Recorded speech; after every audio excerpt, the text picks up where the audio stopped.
खुलुमबाय स्टुडियोआव आं उदांस्रि मुसाहारि जुबिन गार्गनि थार बिजिरनाय मोननांगौनि थाखाय दाबि खालामदों दुलाराय बर' फरायसा आफादा नंगौ दुलाराय बर' फरायसा आफादा रुंसारि जुबिन गार्गनि थार बिजिरनायखौ मोननांगौनि थाखाय दाबि खालामदों Justice for Zubin Garg. Zubin Garg. Zubin Garg. Justice for Zubin Garg. Zubin Garg. Zubin Garg. No justice, no arrest. No arrest. No arrest. No justice, no arrest. No arrest. No arrest. No justice, no arrest. No arrest. No arrest. Justice Zubin Garg. Zubin Garg. Zubin Garg. We want justice. Justice. Justice. We want justice. Justice. Justice. Amag nyai lagi boy. Lagi boy. Lagi boy. Amag nyai lagi boy. Lagi boy. Lagi boy. Zubin Garg হত্যাকাণ্ড ন্যায় লাগিবই লাগিবই লাগিবই জুবিন গাৰ্গৰ হত্যাকাণ্ড ন্যায় লাগিবই লাগিবই লাগিবই জুবিন গাৰ্গৰ হত্যাকাণ্ড ন্যায় লাগিবই লাগিবই লাগিবই We want justice justice justice justice for Zubin Garg Zubin Garg Zubin Garg justice for Zubin Garg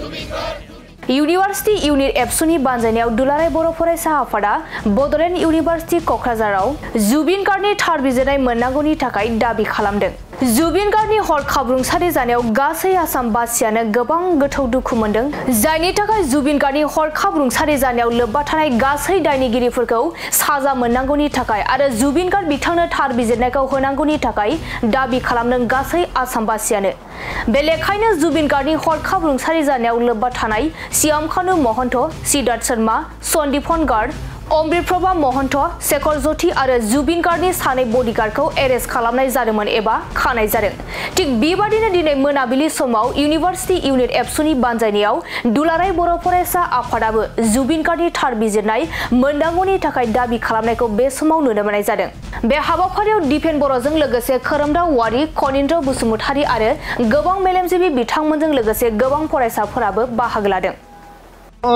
आरो बिश्वर ইয়াৰ আমুঠু জুবিন গাৰ্গৰ ন্যায় বিচাৰি পেলাই আৰু ন্যায় প্ৰদান এই উদ্দেশ্য আৰু এই দাবীটো লৈ পেলাই নিখিল বড়ো ছাত্ৰ সন্থা বড়োলেণ্ড বিশ্ববিদ্যালয় উদ্যোগত আজি আমি একত্ৰিত হৈ পেলাই আটাইবিলাক ছাত্ৰ ছাত্ৰী আৰু আমাৰ বিভিন্ন ছাত্ৰ সংগঠন একত্ৰিত হৈছোঁ আৰু আজি এই সময়ত আমি শ্ৰদ্ধাঞ্জলি অনুষ্ঠানৰ লগতে জাষ্টিছ ফৰ জুবিন গাৰ্গ এই নামেৰে আমি এই কাৰ্যসূচী ৰূপায়ণ কৰিছোঁ ইয়াৰ যোগেদি আজিৰ ইয়াত সমবেত সকলোৱে বড়োলেণ্ডবাসী ৰাইজ অসমবাসী ৰাইজ গোটেই বিশ্ববাসীয়ে এইটোৱে চাই আছে যে জুবিন গাৰ্গ কেতিয়া ন্যায় পাব একমাহ হ'ল আৰু এই একমাহ হ'বলৈ হোৱা সময়ত জুবিন গাৰ্গক মৃত্যু আৰু এই হত্যাকাণ্ডৰ লগত জড়িত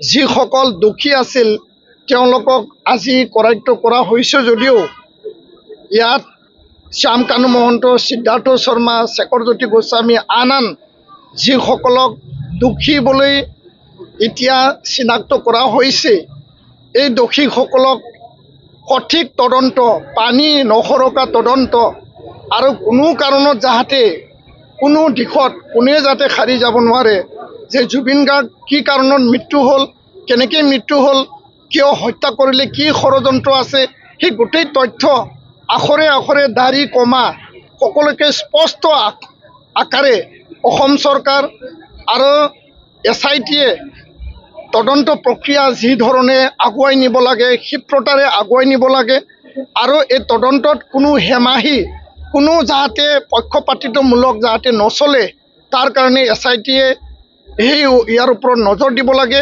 সমগ্ৰ 3,40,00,000 অসমবাসী ৰাইজে চাই আছে বিশ্ববাসী ৰাইজে চাই আছে আৰু এই তদন্ত আজি যি ধৰণে যাব লাগিছিল ছিংগাপুৰত যাই পেলাই ক'ত মৃত্যু হৈছিল কেনেকৈ হত্যা কৰা হৈছিল হোটেলত কেনেকৈ আছিল এই সাগৰত কিয় গ'ল আৰু যিগৰাকী মানুহ মেডিকেল তাত গাইডেন্স আছিল যে পানীত যাব নালাগে জুইত যাব নালাগে তাক কিয় সাগৰলৈ নিয়া হ'ল কিয় পানীত নিয়া হ'ল এই গোটেই তদন্ত অতি সোনকালে ক্ষিপ্ৰতাৰে হ'ব লাগে ছিংগাপুৰত থকা আসাম এছ'চিয়েশ্যনৰ বহু কেইগৰাকী ব্যক্তি আজি আহিছে SIT বা CIDৰ এই তদন্তত তেওঁলোকে নিজৰ ষ্টেটমেণ্ট দিছে কিন্তু এভিডেন্স আমাক লাগে তথ্য আমাক লাগে যে ছিংগাপুৰত যেতিয়ালৈকে নাযায় এভিডেন্স তেতিয়ালৈকে ক্লিয়াৰ নহ'ব আৰু ভাৰত চৰকাৰ ছিংগাপুৰ চৰকাৰ একেলগে মিলি SIT আৰু এই গোটেই প্ৰক্ৰিয়াটো ক্ষিপ্ৰতাৰে হ'ব লাগে। ৰাইজে জানিব বিচাৰিছে 1 মাহত এই ষ্টেটমেণ্টত তদন্তত কি পালে আৰু সেই তদন্তৰ ওপৰত SITয়ে যিখিনি অসমবাসী ৰাইজক পাৰ্টকৈ কিছু কথা ব্যক্ত কৰিব লাগিছিল, জনাব লাগিছিল।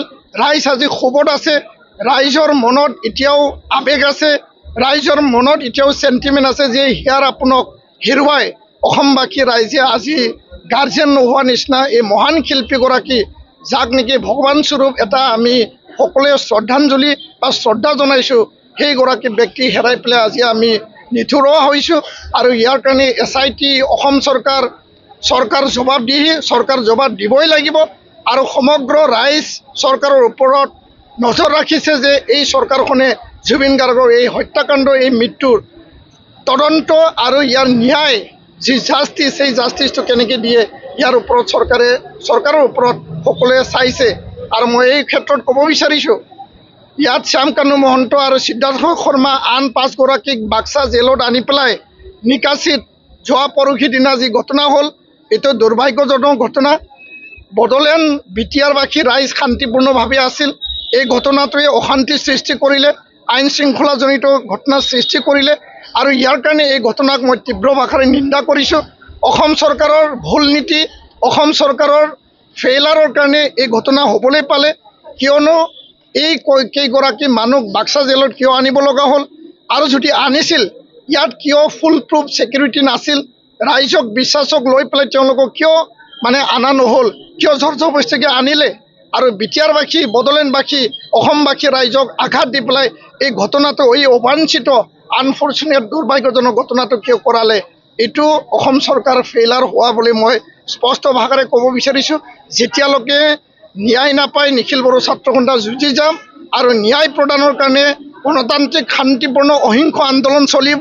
আৰু এই আন্দোলন নিখিল বড়ো ছাত্ৰ সন্থাই চলাই লৈ যাব। আজি কোকৰাঝাৰত বড়োলেণ্ড বিশ্ববিদ্যালয়ৰ বুকুত এই প্ৰাংগণৰ পৰা এই কথা আমি অসম চৰকাৰ, ভাৰত চৰকাৰক আমি জনাইছোঁ। আৰু এই কথাটো স্পষ্ট কৰিছোঁ আমি অটল যে CBI তদন্তৰ দ্বাৰা, SITয়ে তদন্ত চলাইছে, আমাৰ ক'ব লগা নাই, কিন্তু CBI তদন্তৰ দ্বাৰা জুবিন গাৰ্গৰ এই হত্যাকাণ্ডৰ মৃত্যুৰ সঠিক তদন্ত হ'ব লাগে। আৰু ছিংগাপুৰত যাই পেলাই সকলো প্ৰক্ৰিয়া তন্নতন্নকৈ with evidence, with full proof ইয়াত তদন্ত হ'ব লাগে, ন্যায় প্ৰদান কৰিব লাগে, দোষী কঠোৰ পৰা কঠোৰ শাস্তি পাব লাগে, কোনো কাৰণত যাতে দোষী সাৰি নাযায়, এই কথাটো আমি অসম চৰকাৰক আমি সকীয়াই দিছোঁ। ধন্যবাদ। আৰু এই শিল্পীগৰাকীৰ প্ৰতি আমি তেখেতৰ প্ৰতি গভীৰ শ্ৰদ্ধাঞ্জলি জনাই আমি ক'ব বিচাৰিছোঁ, আজি এমাহ হৈ গ'ল। এমাহ হোৱাৰ পিছতো আমি জানিব পৰা নাই আচলতে ছিংগাপুৰত হৈছিল কি। প্ৰকৃত সত্যটো আমাক লাগে। জুবিন গাৰ্গৰ যি হত্যা হ'ল, যি অনাকাংক্ষিত মৃত্যু হ'ল, আমাক ন্যায় লাগিব প্ৰথম কথা। দ্বিতীয় কথা, এই গোটেই ঘটনাটোত যিসকল নাম সাঙৰ খাইছে, যাক ইতিমধ্যে সোধা পোছা কৰিছে, তদন্তৰ আওতাত আনিছে, এইসকল ব্যক্তিক কঠোৰতমৰ পৰা কঠোৰতম শাস্তি প্ৰদান কৰিব লাগিব। SITয়ে যিধৰণে তদন্ত প্ৰক্ৰিয়া আগবঢ়াইছে, এই তদন্ত প্ৰক্ৰিয়া সঠিক হ'ব লাগিব, নিখুঁত হ'ব লাগিব, পানী নহৰকা ভিতৰ হ'ব লাগিব, আৰু ক্ষীপ্ৰ হ'ব লাগিব। আৰু এই তদন্ত প্ৰক্ৰিয়াত যি চাৰ্জশ্বিট দাখিল কৰা হ'ব, এই চাৰ্জশ্বিটত তথ্য প্ৰমাণ হয় এটা কটকটীয়া চাৰ্জশ্বিট প্ৰদান কৰা হয়, আৰু তেতিয়াহে আইনৰ সুৰুঙাৰে দোষী বাচি যাব নোৱাৰিব। এই কথাকেইটাই মই আজিৰ এই বড়োলেণ্ড বিশ্ববিদ্যালয়ত এপছুৱে আয়োজন কৰা শ্ৰদ্ধাঞ্জলি অনুষ্ঠানত উপস্থিত থাকি আমি আমাৰ বক্তব্যখিনি প্ৰকাশ কৰিছোঁ। SITয়ে যাব লাগে, আগতেই যাব লাগিছিল।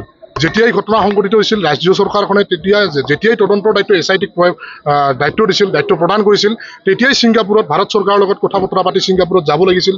যিসকল ব্যক্তিয়ে এতিয়াহে, বহুকেইগৰাকী ব্যক্তিয়ে এতিয়াহে আহি তদন্ত প্ৰক্ৰিয়াত সহযোগ কৰিছে, যিসকল এতিয়ালৈকে অহা নাই, তেতিয়াই প্ৰথম অৱস্থাতে তেখেতসকলক চচৰাই লৈ আনিব লাগিছিল।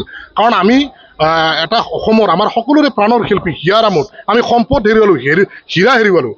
তাৰপিছত গোটেই প্ৰক্ৰিয়াটো যিটো লেহেমীয়া গতিত চলিছে, সেইকাৰণে আমি ছাত্ৰ সন্থাই দাবী জনাব বিচাৰিছোঁ, এই যিটো তদন্ত প্ৰক্ৰিয়া নিখুঁত হ'ব লাগে, নিৰপেক্ষ হ'ব লাগে, সঠিক হ'ব লাগে, পানী নহৰকা ভিতৰ হ'ব লাগে। আৰু এই তদন্ত প্ৰক্ৰিয়াৰ জৰিয়তে যাতে দোষীয়ে কোনো কাৰণত যাতে আইনৰ সুৰুঙাৰে বাচি যাব নোৱাৰে, দোষীক কঠোৰতমৰ পৰা কঠোৰতম শাস্তি প্ৰদান কৰিবলৈ আমি ছাত্ৰ সন্থাই দাবী জনাইছোঁ।